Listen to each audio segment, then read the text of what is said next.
El Caminante es, en mi opinión, una película clave en mi filmografía. Yo diría que de todas, la más significativa, porque además expresa de una manera muy nítida mi manera de pensar. Y debo decir que a pesar de los años que han pasado, que a pesar de toda la serie de circunstancias que han rodeado al mundo, que han rodeado a este país, etc., no he cambiado ni un ápice de mi pensamiento respecto a lo que dice el Caminante, lo que ocurre en el Caminante. Sí, está arropado con una historia de la picaresca española, se desarrolla en tiempos de los Reyes Católicos, todo es diferente a lo actual, las casas, los trajes, los ambientes, pero nada ha cambiado. El ser humano sigue siendo exactamente lo mismo ahora que entonces.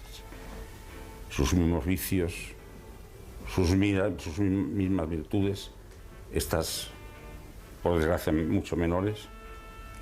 Y lo único que puedo decir es que el hábito hace al monje, y en este caso, por ejemplo, el diablo, del que tanta gente duda y del que yo no dudo en absoluto, está ahí. Si no, no sería posible todas las cosas que ocurren.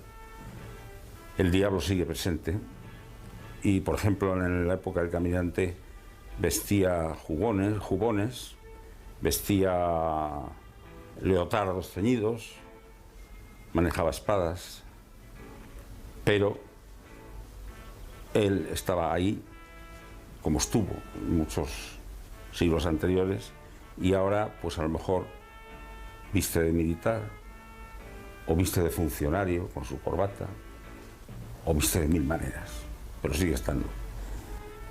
Esta película, que yo rodé con muchas dificultades, porque era una película que en principio no se iba a hacer. Esta película es más una expresión de mi interior que algo elaborado para que algún día fuera cine. Pero una serie de circunstancias que también serían muy largas de explicar, y después de rodar Miguel Madrid al desnudo con una productora, tuve la oportunidad única, de hacer la película más personal de toda mi carrera. Es una película dura, es una película cargada de erotismo, porque la vida sin erotismo no se concibe, es una película violenta, es una película de venganzas, de robos, es una película en definitiva que refleja la vida en todos sus estamentos. Tiene algún rasgo de cierta nobleza. El pobre criado, Tomás, es una víctima que tiene que encajar las maldades de su amo. Su amo, al fin y al cabo, no deja de representar un poder fáctico de los que tanto abundan. Hoy, pues en lugar de ser Leonardo, sería a lo mejor el director de un poderosísimo banco, de un trust, pero ahí están. En definitiva, es una de mis películas punteras. Creo que está muy bien vestida y sobre todo es una película que yo recomiendo que se siga muy atentamente por las cosas que dicen, Hay un momento que realmente hace de la película yo diría que es un punto antológico, que es cuando el diablo le dice a Tomás que cree que el futuro va a ser mucho mejor, le hace entrar en trance, que duerma, y lo que ve es un horror. Guerras, destrucción, muerte, los nazis. Y cuando despierta, este ser todavía inocente, luego dejará de serlo, como suele ocurrir en la vida, que todos dejamos de ser inocentes, se encuentra con que no puede ser, con que no lo admite, con que cómo puede ser que la humanidad, después de siglos, vaya a seguir haciendo lo mismo. El monasterio, que sale en la película, es un monasterio que, si me preguntas ahora de que dónde está, no sé dónde está, porque aunque luego rodaría allí también otra película, que sería El Carnaval de las Bestias. Es el mismo monasterio. Localizando con con Alejandro entre un boscaje cercano a Madrid, no sé, a 60 kilómetros de Madrid o así, que no encontrábamos, porque el cercón estaba ya muy explotado, no encontrábamos sitio ideal. De repente vimos emerger entre un montón de árboles una torre gótica, un torreón gótico. Y yo le dije a Alejandro, hay un caminito, vamos por ahí a ver qué es esto.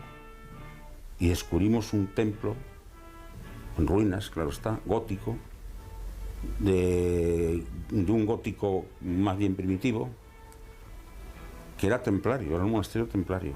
Y de hecho en las paredes había símbolos de los templarios y quedaban fragmentos de lápidas, posiblemente, no sé si estaban llenas o no, de lápidas con símbolos de los templarios. Incluso recuerdo que esto, si hubiéramos hecho un making of, pero yo no llevaba making of, lo hubiéramos rodado, recuerdo que uno de los grabados era un hombre barbudo que yo, en mi fantasía, identifiqué con Baphomet. Pero la mejor anécdota de la película, la mejor con mucho, es que también en esas excursiones que nos dábamos Alejandro y yo buscando escenarios, vimos de repente en lo alto de una colina un monumento. Estaba anocheciendo y no se veía muy bien. Entonces yo le dije a Alejandro, oye, ¿qué será eso?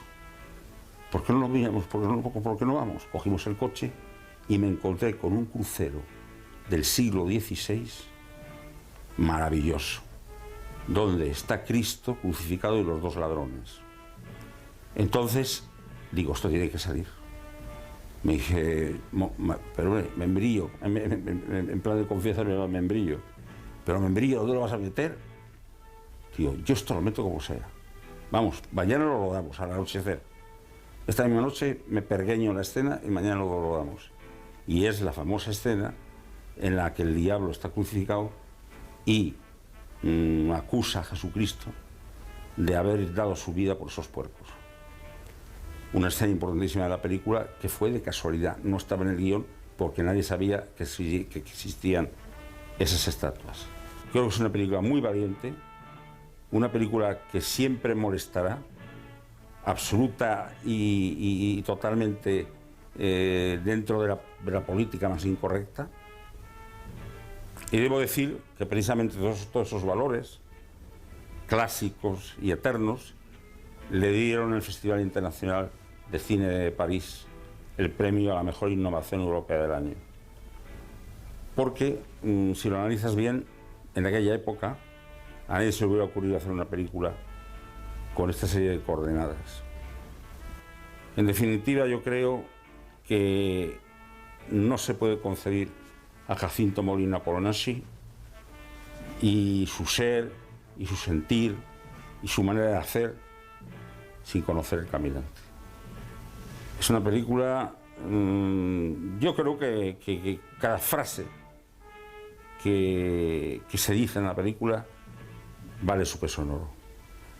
Hay un momento que hasta a mí me impresiona, que es cuando Tomás, más o menos, le dice a Leonardo, pero vas a ir solo, y el diablo se vuelve con la punta de la tizona, da la vuelta a la cruz y la pone invertida, le dice, pero querido maese Tomás, ¿no te das cuenta de que el hombre siempre está solo? Estoy orgulloso de haber hecho esa película, que además plantea unos temas que son inmortales. Y lo que la película cuenta es lo que está ocurriendo, lo que ha ocurrido y lo que va a ocurrir. No tiene solución, es así. El ser humano es como es, pues claro, el ser humano no perdura siempre. Esa es su gran suerte, si no sería horrible. No perdura, pero el pecado, la maldad, la envidia, el odio y infinidad de cosas más, ¿por qué no negarlo? Algunas positivas, sí que perduran, sí que perduran. Perduran por encima de la propia naturaleza del ser humano. Entonces, esta película requiere,